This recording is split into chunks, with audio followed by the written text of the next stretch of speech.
इस मूर्ति का बेस तो एकदम अच्छे से बनाया गया है, कोई लापरवाही की गई ऐसा लगता तो नहीं है।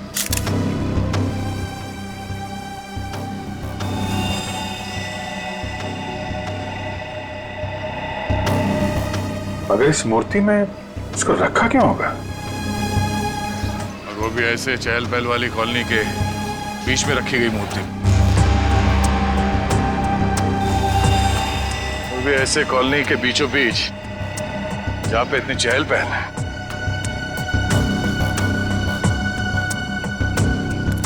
सर कॉलोनी के लोग काफी घबराए हुए हैं, किसी को नहीं पता है लाश किसकी।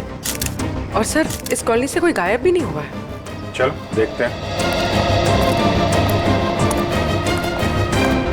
आप लोग प्लीज इन बच्चों को अंदर घर भेज दीजिएगा, ये सब देखना सुनना इनके लिए अच्छा नहीं। प्लीज बच्चों घर जाके खेलो, जाओ। माँ, आजोबा की मूर्ति में क्या था और उससे इतनी बदबू क्यों आ रही थी?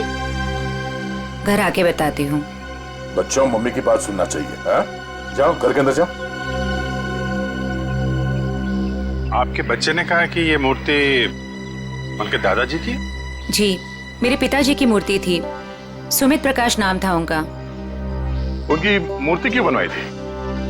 मेरे पति एक इंजीनियर और साइंटिस्ट थे।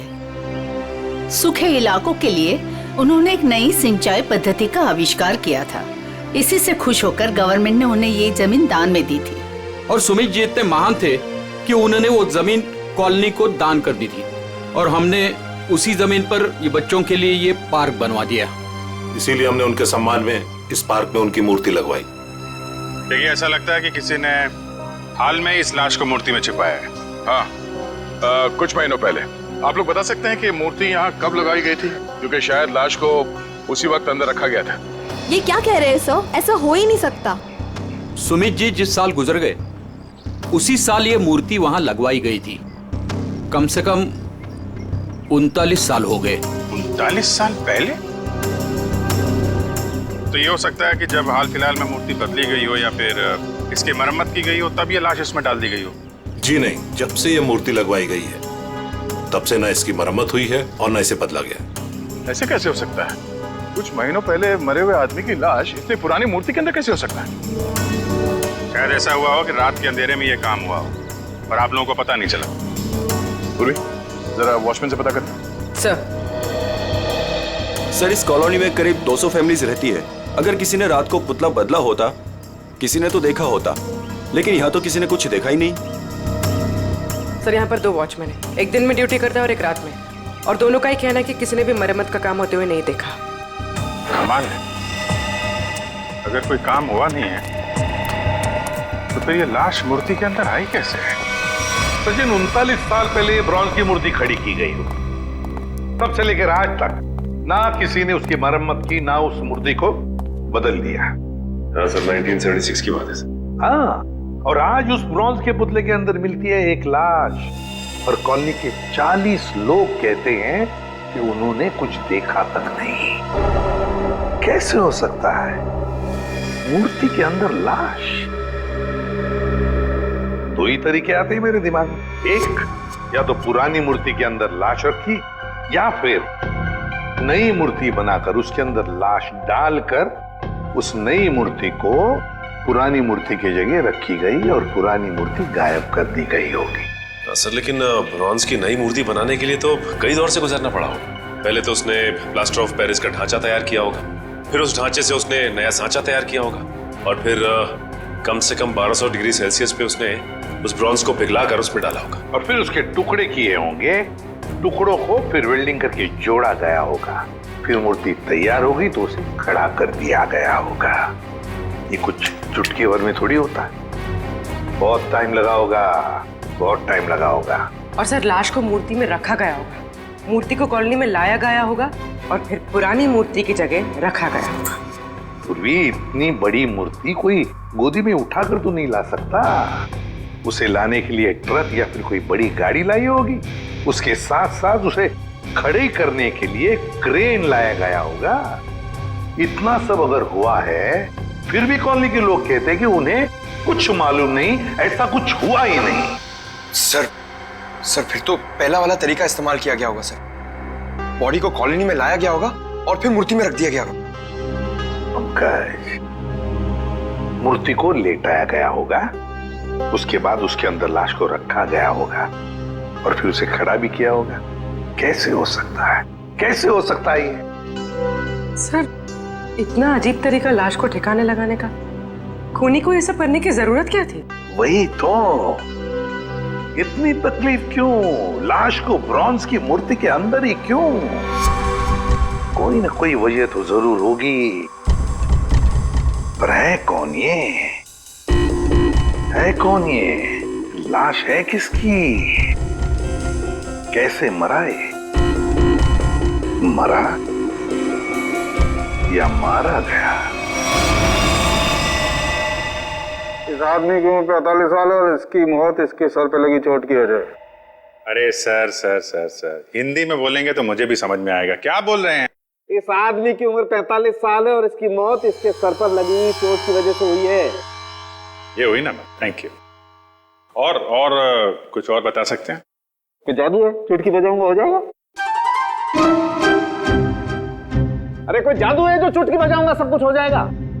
मन तो करता है चुटकी बजा दूं और ये आदमी गायब हो जाए। क्या बोले तुम? मतलब मैं कह रहा था साड़ुंके साहब, आप चुटकी बजा दे तो केस सॉल्व हो जाएगा। कितना किया है, ये तो कुछ भी नहीं है। हाँ, लेकिन अभी मेरा चुटकी बजाने का मूड नहीं।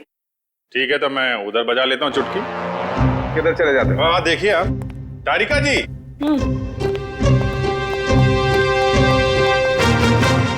कुछ मिला आईडी वाईडी आपको? ना आईडी ना वॉलेट, कुछ नहीं। और ये कपड़ों की हालत देखो। भाई साहब, बज गई चुटकी। लेकिन मैं आपको एक चीज बता सकती हूँ। अरे वाह, अब बजी चुटकी। मुझे मालूम था तारिका जी, आप मुझे कभी निराश नहीं करेंगे। बताइए। मैं आपको ये बता सकती हूँ कि ये लाश कितने समय तक उस मूर्ति में थी। अच्छा, कितने समय से? ये लाश ब्रॉन्ज की मूर्ति में बंद थी, वातावरण के प्रभाव में आए बिना। कुछ टेस्ट के बाद ये पता चला है कि 2 महीने से ये लाश उस मूर्ति में बंद थी। ओह, मतलब इस आदमी का खून 2 महीने पहले हुआ है? लगता तो ऐसा ही है। लेकिन सर, किसी ने इस लाश को देखा? किसी ने उस मूर्ति में रखते हुए? कॉलोनी वाले बता रहे थे कि मूर्ति 39 साल पुरानी है। डॉक्टर साहब, आप ये बता सकते हैं ये मूर्ति नई है या पुरानी है? ये मूर्ति 39 साल पुरानी नहीं है, नई है। ओह, मतलब इस मूर्ति को वहां पे ट्रक में लाया गया होगा। किसी ने ट्रक को देखा कैसे नहीं? मुझे नहीं पता। सालुंके साहब, किसी ने उस क्रेन को कैसे नहीं देखा जिसके जरिए उस मूर्ति को अपनी जगह पे रखा गया? मुझे नहीं पता। सालुंके साहब, उस मूर्ति में वेल्डिंग कब और कैसे की गई? मुझे नहीं पता, मुझे नहीं पता, मुझे नहीं पता। ठीक है सर, मुझे लगता है लाश की गंध की वजह से सालुंके साहब का दिमाग खराब हो गया है। क्या बोल रहा है? देखो, मुझे परेशान मत करो, मुझे इस लाश का चेहरा भी बनाना है। Don't disturb me. सर, आपसे कोई सवाल नहीं करेंगे, आप चेहरा बनाइए। चलो, एक बात तो ये पता चल गई कि मूर्ति नई है और किसी ने उसमें लाश रखी है। और कैसे सर? कैसे और कब का पता बाद में लगाएंगे। पहले ये पता लगाना है कि ये नई मूर्ति बनाई किसने।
दुकान में तो कोई नहीं दिख रहा।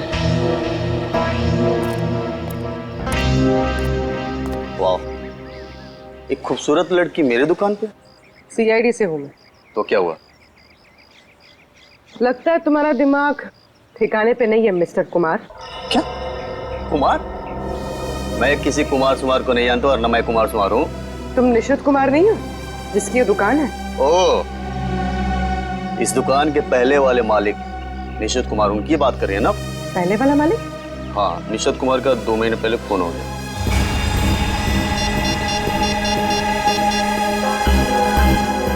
Hello, Abhijit sir.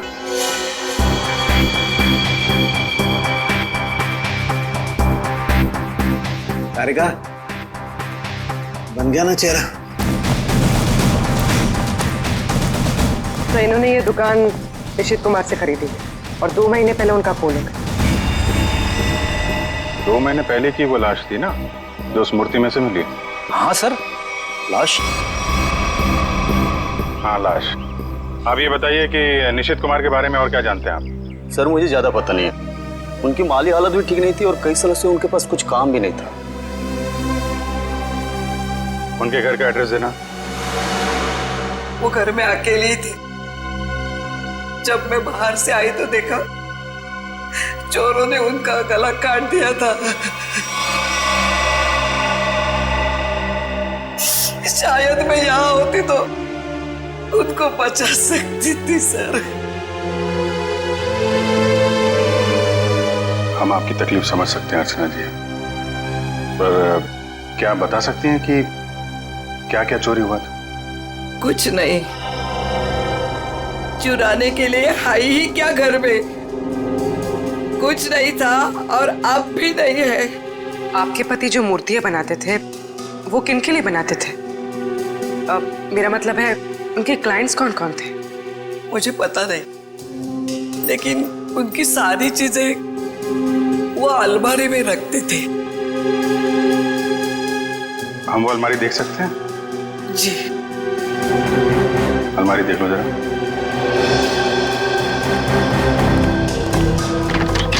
अर्चना जी, ऐसा भी हो सकता है कि ये चोरी का मामला ना हो। मैं समझी नहीं सर कुछ। निशित जी का कोई दुश्मन भी था जो उनकी जान लेना चाहता हो? सर, मामूली सा शिल्पकार, उनका दुश्मन कौन हो सकता है?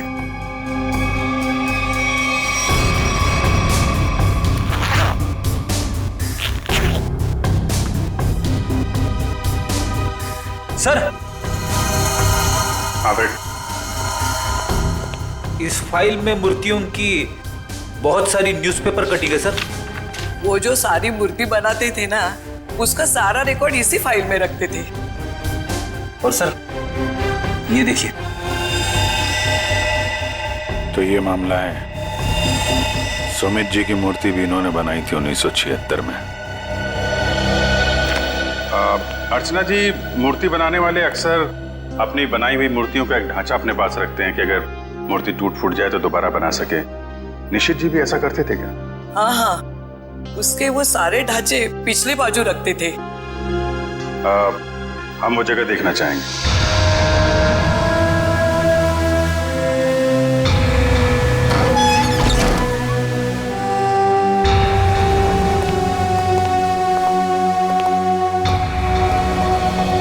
सर, आप सब देख रहे हैं ना, ये उनकी पूरी जिंदगी की कारीगरी है। उन्होंने जितनी भी मूर्तियां बनाई थी उन सबका एक एक ढांचा यहाँ है।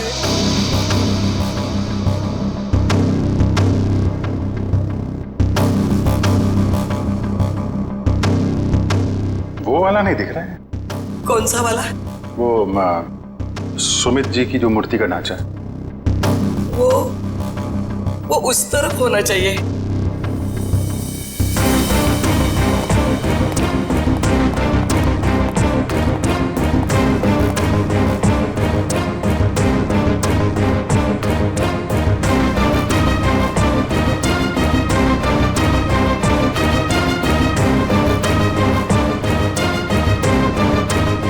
आप क्या देख रहे हैं?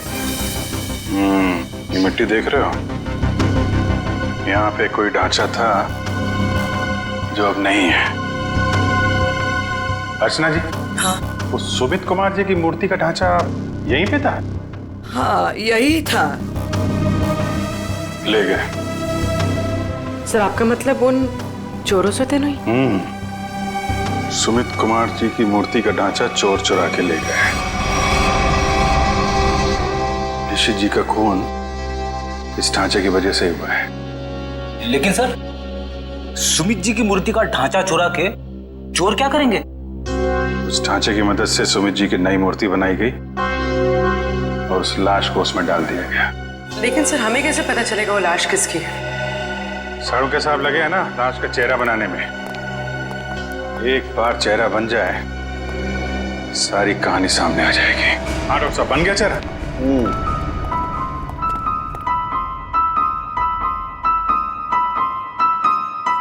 ये देखो बॉस, ये है वो मरा हुआ आदमी। क्या? ये कैसे हो सकता है? डॉक्टर साहब, ये क्या मजाक है? भाई साहब, मैं मजाक नहीं कर रहा हूँ, यही है उस आदमी का चेहरा, ऐसा ही दिखता है वो। मैं जानता था, मुझे बिल्कुल पता था ये कुछ ऐसा करेंगे जिससे सारा केस उलट जाए। क्या बात कर रहे हो यार तुम? मैं ऐसा क्यों करूंगा? क्या हो गया तुम्हें? अभिजीत, ये क्या कह रहे हो तुम? ये उसी आदमी का चेहरा है। सर मजाक क्यों करेंगे? क्योंकि डॉक्टर साहब ने जो चेहरा बनाया है वो मूर्ति का चेहरा है। सुमित जी का चेहरा है जो 39 साल पहले मर चुके हैं। इस चेहरे में सिर्फ मूंछ लगाना बाकी है। क्या बात कर रहे हो? ये आप बताइए, आपने बनाया है चेहरा? तो मैंने तो वही बनाया है जो मुझे खोपड़ी ने बताया। मैंने तो मूर्ति देखी भी नहीं है यार। तो आप देख लीजिए, ये मूर्ति है। ये तो वाकई वही चेहरा है जो मैंने बताया। ऐसा कैसे हो सकता है? सर, ये आदमी 39 साल पहले मर चुका है। आज जिंदा होता तो 80 साल का होता। और आपने कहा था ना कि ये मरा हुआ आदमी 45 साल का। कैसे पॉसिबल है? आई एम सॉरी बॉस, मुझे छुट्टी चाहिए। वो आप देखो सर। पहले हम ये पता लगाने की कोशिश कर रहे थे कि लाश को मूर्ति में रखा कैसे गया। अब हमें ये पता लगाना है कि सुमित जी की लाश सुमित जी की मूर्ति में आई कैसे और क्यों। सर, कुछ पता चला उस लाश के बारे में? देखिए, उसी के बारे में हम लोग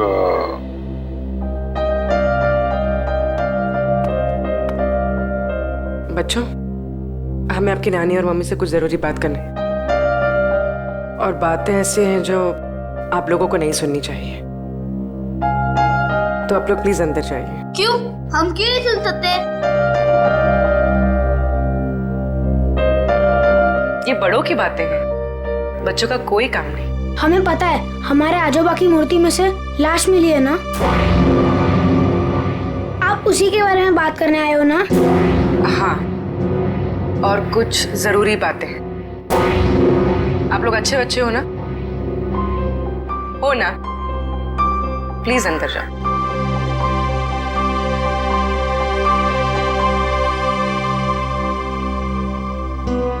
सर बताइए ना, क्या पता चला आप लोगों को? एक्चुअली इस केस की जांच को लेके हम थोड़ी उलझन में हैं और हमें लगता है कि आप सुलझा सकती हैं इस उलझन को। कैसी उलझन? और मैं कैसे सुलझा सकती हूँ? दरअसल ये सब हमारे परिवार वाले जैसे ही हैं। जब से शादी करके आई हूँ, इसी कॉलोनी में रह रही हूँ। ये लोग सब कुछ जानते हैं। आपको जो कुछ भी कहना है इनके सामने कह सकते हैं। ठीक है। आपके पति सुमित जी को गुजरे हुए करीब 39 साल हो गए, है ना? लेकिन सुमित जी की मूर्ति में से हमें जो लाश मिली है वो सुमित जी की है।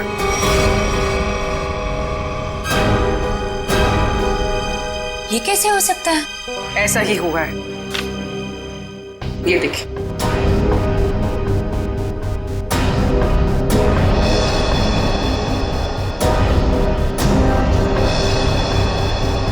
इतने यकीन के साथ आप ये कैसे कह सकते हैं? हाँ, ये हो ही नहीं सकता। जरूर कुछ भूल हुई है आप लोगों से। कोई भूल नहीं हुई। ये एक साइंटिफिक मेथड है जिसमें लाश की खोपड़ी का चेहरा बनाया गया है। और यही चेहरा बना है सुमित जी का। लेकिन मेरे पिताजी की लाश कैसे आ सकती है? ये मुमकिन नहीं है। वही तो, लाश की उम्र करीब 45 साल की है। आपके पिताजी जिंदा होते तो 80 साल के ऊपर के होते हैं। अब बात यह है कि 80 साल का आदमी 45 साल का कैसे हो गया? ये मैं कैसे जान सकती हूँ? अब आपको नहीं पता तो हमें कैसे पता होगा? चेहरा तो बिल्कुल आपके पति का ही है। सर, उनकी मौत के बाद उनका अंतिम संस्कार मैंने ही किया था।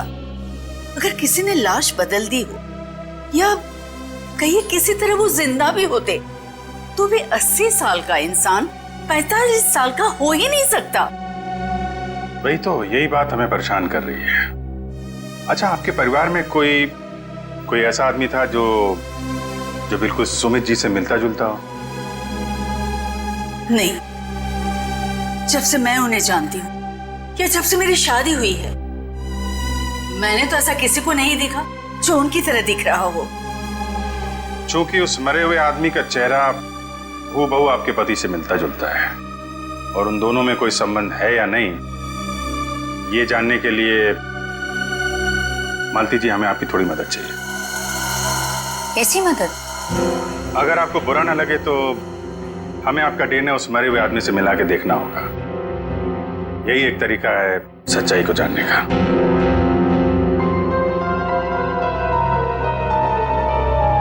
ठीक है, मैं तैयार हूँ, क्योंकि हम भी इस सवाल का जवाब चाहते हैं।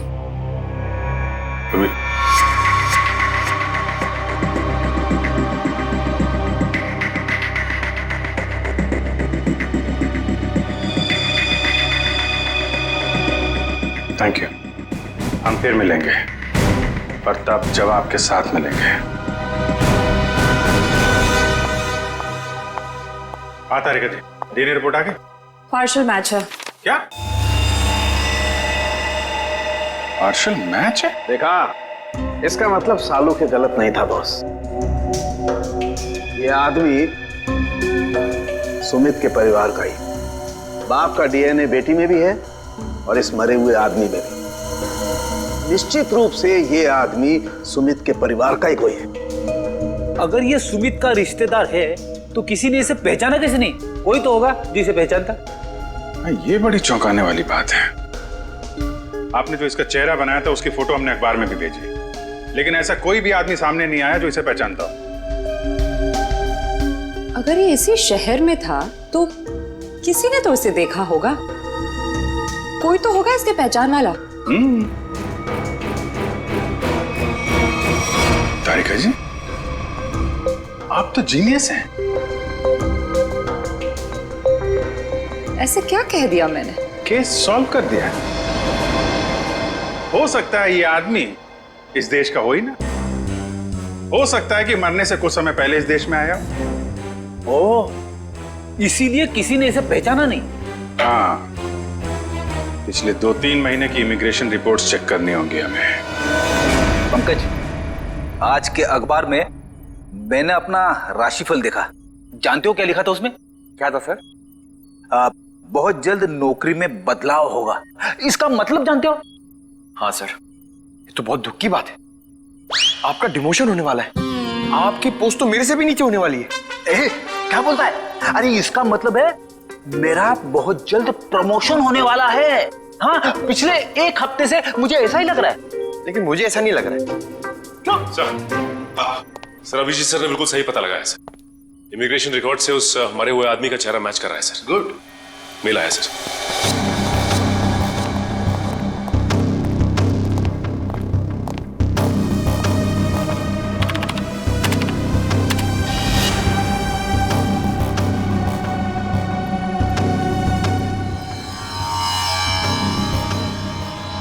सचिन, ये तो बिल्कुल सुमित जैसे ही दिखता है। इसका नाम ब्रेंडन है, उम्र 45 साल और 2 महीने पहले यूके से आया था सर। मतलब आते ही मौत हो गई उसकी। सर, इसका नाम तो अंग्रेजों जैसा है पर लगता है इंडियन है। इस ब्रेंडन का घर का पता, फोन नंबर कुछ है? हाँ सर, जरूर। पूर्वी, इस नंबर पे फोन करो, घर का ही फोन नंबर होगा ही। उसके माता पिता से बात करो, मगर सावधानी से। शायद उन बेचारों को पता भी नहीं होगा ब्रेंडन के साथ क्या हुआ है। और देखो बातचीत में कुछ पता चलता है क्या इस ब्रेंडन के बारे में। सर। हाँ सर, मैं सीआईडी छोड़ रहा हूं, अब और बर्दाश्त नहीं होता, मैं पागल हो जाऊंगा। क्यों, ऐसा क्या हो गया?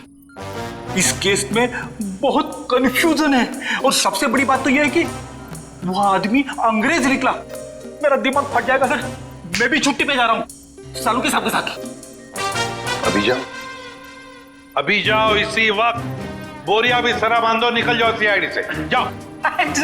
और कुछ समय बिताओ अपनी बीवी के साथ, शायद कुछ अकल आ जाएगी। जाओ। सर, आपका राशिफल तो सही निकला। नौकरी में बदलाव, मतलब आपका रेजिग्नेशन, इस्तीफा।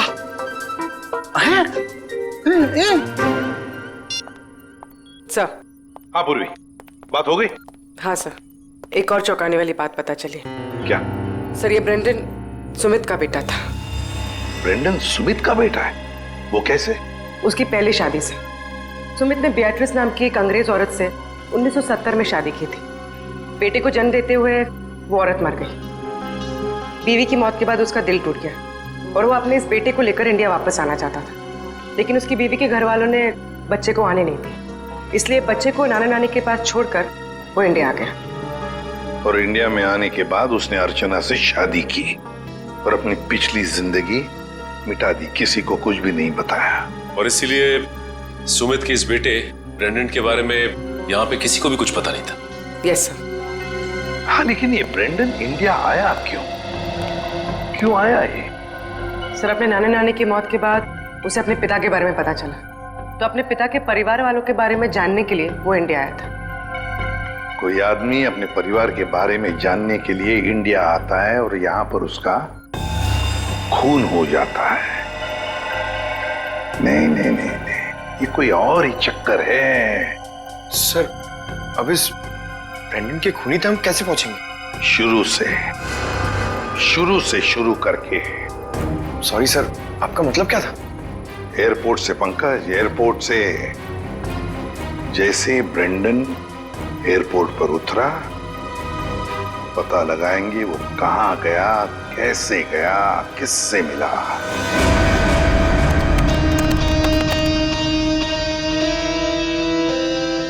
सर, ये फुटेज एयरपोर्ट के अराइवल गेट की है सर, जब ब्रेंडन इमिग्रेशन से बाहर निकल चुका था।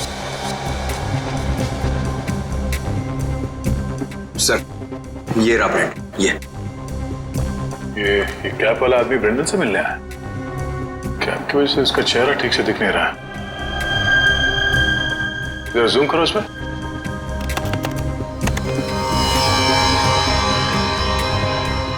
ऐसा लगता है कि जानबूझकर ये आदमी अपना चेहरा छुपा रहा है।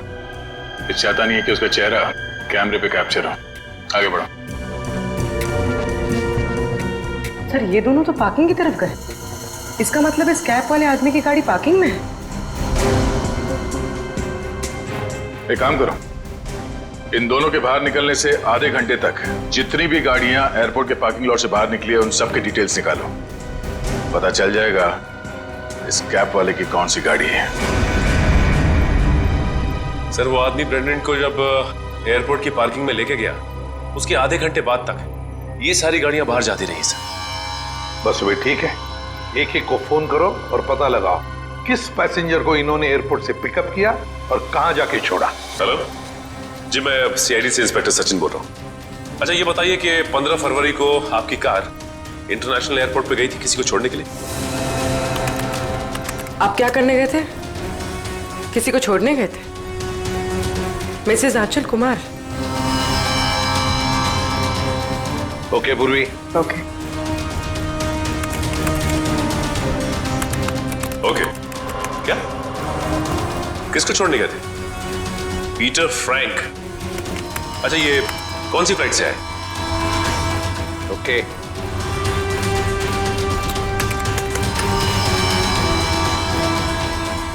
मिस्टर डिसिल्वा,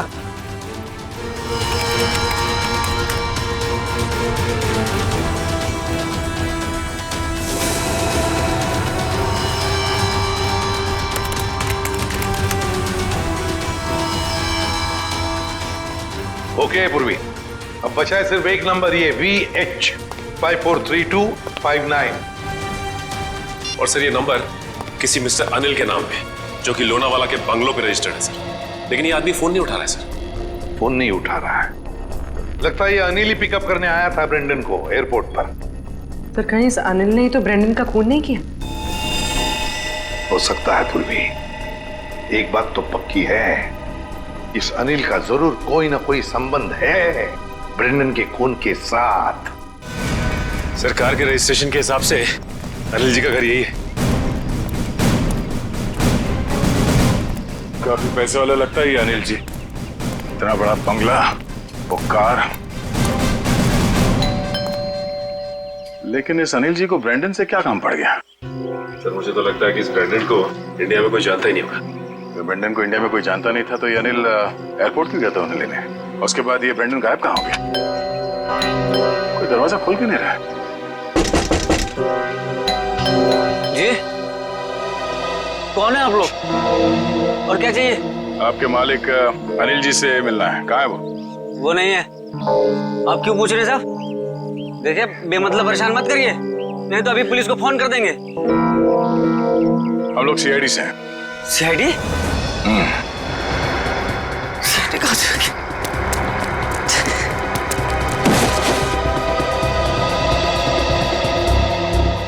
अब ये हमारे किसी काम का नहीं है। लगता है अनिल जी उसी तरफ है जिस तरफ ये भाग रहा है। चलो देखते हैं। हट, हट, हट।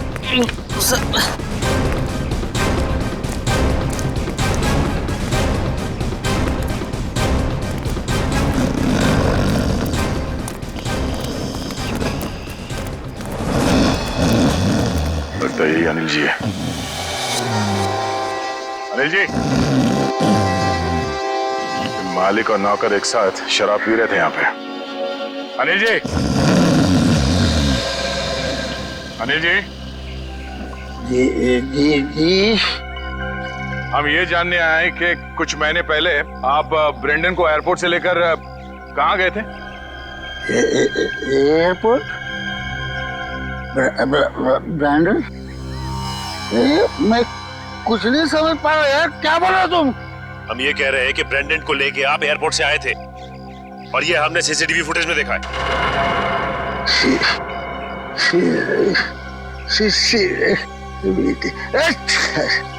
अनिल जी, आपकी कार कौन सी है?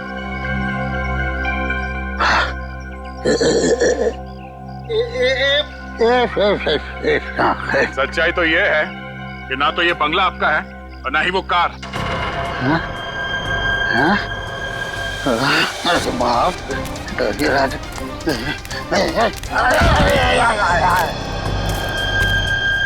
अब सच बताओ। सर मैं कुछ नहीं जानता सर मैं तो एक मामूली सा वॉचमैन हूँ सर, वॉचमैन। ये मेरा मालिक है ना, मालिक, उसने अपना बंगला और कार मेरे नाम पर कर दिया सर। ये मेरा कुछ भी नहीं है सर। तो फिर किसका है? सर मैं कैसे बोलूं सर, मेरी जान चली जाएगी सर। देखो तुम चिंता मत करो, कुछ नहीं होगा तुम्हें। सिर्फ ये बताओ किसने कहा था तुम्हें ये सब करने के लिए? क्या बात है, आप लोगों ने हमें यहाँ क्यों बुलाया? कुछ पता चला क्या? हाँ, एक चौंकाने वाली कहानी। ये कहानी हम आप लोगों को भी सुनाते हैं। इस कहानी को हम वहां से शुरू करते हैं जब सुमित जी को सरकार ने जमीन दान दिया था। उस जमीन में सिर्फ एक छोटा सा गार्डन नहीं था, बल्कि वो जमीन भी था जिसपे आज मॉल बना हुआ है आपके कॉलोनी के पीछे। लेकिन इस बात का पता हमें क्यों नहीं चला? क्योंकि आप लोगों से पहले कुछ और लोगों को पता चल गया। उन्हें यह भी पता चल गया कि सुमित जी अपनी पूरी जमीन को बच्चों के पार्क के लिए दान करना चाहते हैं, और ये बात उन्हें अच्छा नहीं लगा। उन्होंने सुमित जी को रोकना चाहा। जब सुमित जी नहीं माने तो उनका फोन कर दिया। क्या? जी हाँ, सुमित जी का एक्सीडेंट कोई एक्सीडेंट नहीं था। इसकी प्लानिंग की थी उन लोगों ने, और उन लोगों ने जमीन का एक छोटा सा हिस्सा आपके कॉलोनी को दिया और बाकी बिल्डर्स को बेच दिए। वो मॉल जहाँ पे खड़ा है वो जमीन। बिल्डर से मिले पैसे से ऐश कर रहे हैं वो लोग। उनके पास देश विदेश में बहुत सारे घर हैं, बंगलो हैं, ढेर सारी गाड़ियां हैं, और ये बात किसी को नहीं पता। उनके दोस्तों और परिवार वालों को भी नहीं। और सुमित जी का बेटा ब्रेंडन जब अपने परिवार वालों से मिलने इंडिया आया तो उसे भी मार दिया गया। क्यों, ये हमें मालूम नहीं। और फिर बेटे की लाश को पिता की मूर्ति में छुपा दिया। अब ये कैसे किया है, ये हम जानना चाहते हैं। लेकिन वो कौन लोग हैं? यही है वो लोग।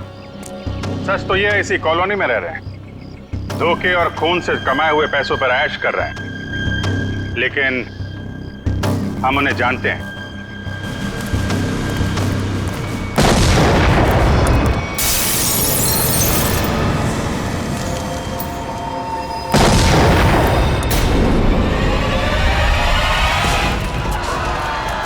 अजय, अजय आपको भेजाइए जल्दी।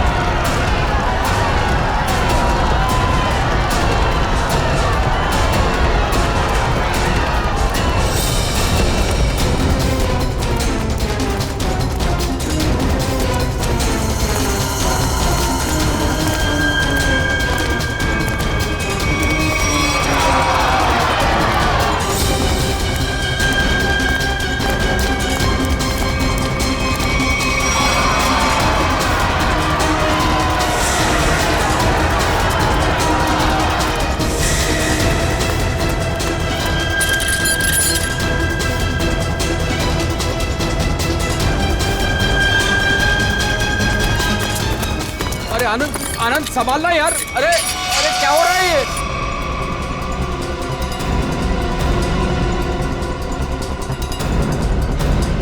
कहाँ भाग रहे हो? अरे सर उतारिए हम लोगों को। सर मर जाएंगे हम। सर नीचे उतारिए प्लीज। सर हमने तो तुम दोनों का नाम भी नहीं लिया था। हाँ, मगर तुम लोगों के लोनावले वाले बंगले पे गए थे हम लोग। नीचे उतारिए ना। अरे तुम लोग तो वैसे ही गिरे हुए आदमी हो। सुमित जी और ब्रेंडन का खून किया तुम लोगों ने। नहीं सर, वैसे हमें पता चल गया, तुम लोगों को मालूम पड़ गया था कि तुम्हारे करतूत के बारे में हमें पता चल गया। सर नीचे उतारिए प्लीज। इसलिए कॉलोनी वालों की जान को नुकसान पहुंचा है। हाँ? और अब उसका भगदड़ का सहारा लेके भाग रहे तुम लोग। सर उतारिए हमें। सर नीचे उतारिए प्लीज। नीचे उतारिए ना। मर जाएंगे सर। सर नीचे उतारिए ना।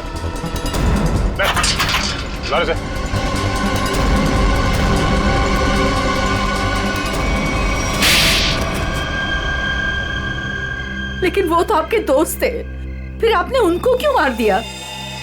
क्योंकि इनके लिए पैसा दोस्ती से ज्यादा मायने रखता है। लेकिन ब्रेंडन को क्यों मारा? सर एक्चुअली हम उसे मारना नहीं चाहते थे। हम उसे एयरपोर्ट से सीधा हमारे खाली पड़े हुए फ्लैट पे लेके गए।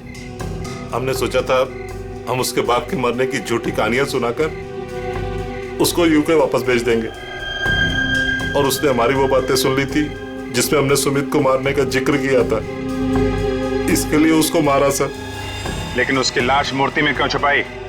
हम नहीं चाहते थे कि उसकी लाश किसी भी हालत में सीआईडी को मिले। अगर हम उसे जलाते, दफनाते या किसी तालाब झील में उसकी लाश छोड़ देते तो एक न एक दिन तो लाश मिल ही जाती ना। फिर तो हम पकड़े जाते। इसलिए हमने उसकी लाश सुमित की मूर्ति के अंदर डाल दी थी ताकि कोई ढूंढ ना सके। इसीलिए तुम लोगों ने निशित को मार दिया, उसके गोडाउन से सुमित जी के पुतले का ढांचा को चुरा लिया और नई मूर्ति बनाई। हा? लेकिन तुम लोगों ने मूर्ति जब बदली तो कॉलोनी वालों को कैसे नहीं पता चला? वो सर, हमने एक दिन पूरे कॉलोनी वालों को रात के खाने की दावत दी थी और हमने उनके खाने में नींद की गोलियां डाल दी थी। अच्छा, जब सारी कॉलोनी सो गई तो पुरानी मूर्ति की जगह नई मूर्ति रख दी। अगर अवनी अपनी कार से उस मूर्ति को ठोकर नहीं मारती तो इनके काले कारनामों से पर्दा नहीं हटता। लेकिन सच्चाई में एक ताकत होती है जो कभी छुपती नहीं, और जुर्म में भी वही कमजोरी होती है, वो भी कभी छुपती नहीं। इन्हें हमारे हवाले कर दीजिए, इन्हें सजा अब हम देंगे। हाँ सर, इन्होंने हमें धोखा दिया है, ये हमारे गुनहगार है। नहीं सर, हमें अरेस्ट कर दो, ये लोग मार डालेंगे। हमें अरेस्ट कर लीजिए सर। तुम्हें सजा देने का हक अगर हमारे हाथ में होता तो हम तुम्हें इनके हवाले कर देते। हमारे हाथ बंधे हुए हैं, वरना निखिल, पंकज ले जाओ इन्हें।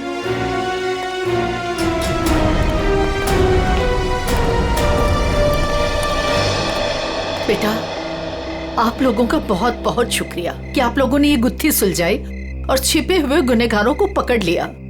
ये तो हमारा फर्ज था, लेकिन हम पूरी कोशिश करेंगे कि मॉल की जमीन भी कॉलोनी को वापस मिल जाए।